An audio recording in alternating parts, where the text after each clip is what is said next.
Pemirsa, pembelajaran tatap muka PTM yang sudah dilaksanakan sejak beberapa waktu lalu dinilai masih kurang efektif.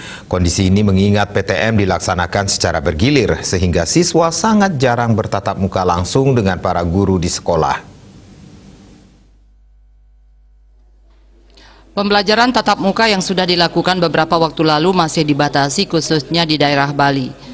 Sejauh ini pembatasan PTM yang dilaksanakan secara bergilir dinilai memberatkan para guru untuk mempersiapkan pembelajaran. Selain itu, pembatasan PTM ini mengakibatkan para siswa tidak fokus dalam menerima pembelajaran. Menurut akademisi yang juga Kepala SMP Sisiadi Denpasar Mercy Victoria Gigir, PTM saat ini masih kurang efektif karena dilaksanakan secara bergilir terutama bagi sekolah-sekolah yang berada di perkotaan.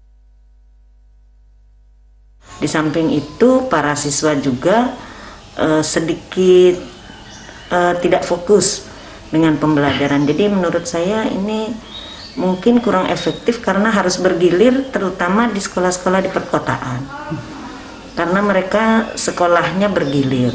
Ada yang cuma 2 jam tatap muka, kemudian harus pulang, berganti lagi. Jadi 2 minggu sekali baru ada ketemu lagi tatap muka.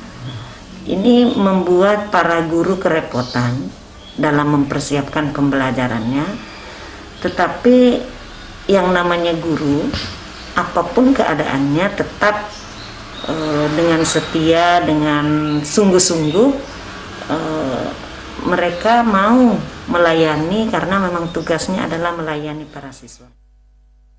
Ditambahkan situasi ini harus dipikirkan oleh pemangku kepentingan agar PTM ini bisa dilaksanakan lebih efektif lagi.